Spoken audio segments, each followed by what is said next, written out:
আসসালামু আলাইকুম। এনটিআরসির সুপারিশ নাকি সব ইনটেক্সধারী বদলির সুযোগ পাবেন। বিস্তারিত জানতে সম্পূর্ণ ভিডিওটি মনোযোগ সহকারে দেখুন, কেননা এটি একটি গুরুত্বপূর্ণ নিউজ হতে যাচ্ছে।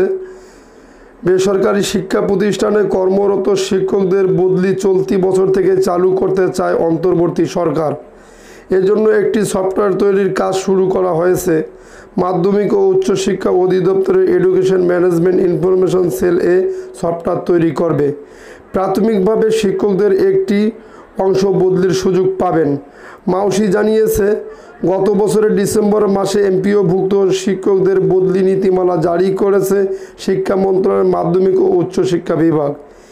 এ বদলি নীতিমালায় কেবলমাত্র বেসরকারি শিক্ষক নিবন্ধন ও প্রত্যয়ন কর্তৃপক্ষের এনটিআরসি সুপারিশে নিয়োগ পাওয়া শিক্ষকদের বদলির কথা বলা হয়েছে। নীতিমালা অনুযায়ী প্রাথমিকভাবে কেবলমাত্র এনটিআরসির সুপারিশে নিয়োগপ্রাপ্ত শিক্ষকরাই বদলির সুযোগ পাবেন। এ বিষয়ে মাউসির উপপরিচালক মোহাম্মদ ইউনুস ফারুকি বলেন, বদলি নীতিমালায় এনটিআরসির সুপারিশপ্রাপ্ত শিক্ষকদের বদলির কথা বলা হয়েছে। আমরা সে অনুযায়ী বদলির ব্যবস্থা করতে কাজ করেছি। নীতিমালার বাইরে যাওয়ার সুযোগ আমাদের নেই। বদলির সফটওয়্যার তৈরিতে 7 সদস্যের কমিটি এনটিআরসির সুপারিশপ্রাপ্ত শিক্ষকদের বদলির সফটওয়্যার তৈরি করতে 7 সদস্যের একটি কমিটি গঠন করা হয়েছে। এই কমিটি আগামী 2 মাসের মধ্যে বদলির সফটওয়্যার তৈরি করবে বলে জানা গেছে। গত মঙ্গলবার সফটওয়্যার প্রণয়ন কমিটির একটি সভা হয়েছে।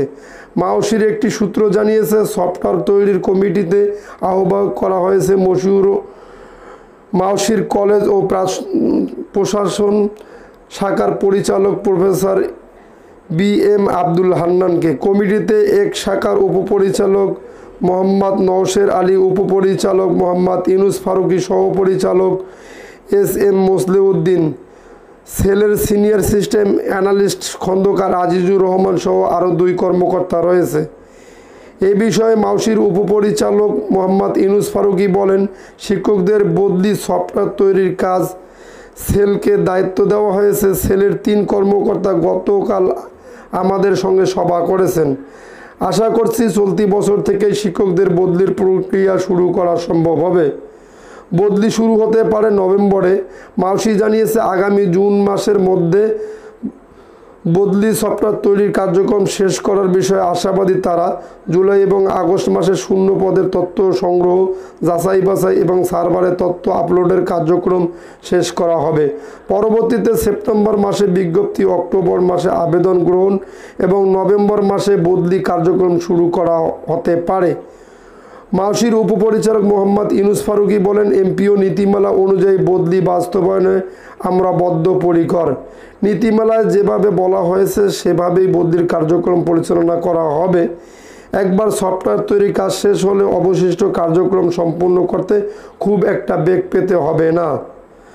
এ সমস্ত ভিডিও পেতে আমাদের চ্যানেলটি সাবস্ক্রাইব করে পাশে থাকা বেল বাটনটি অন করে রাখুন।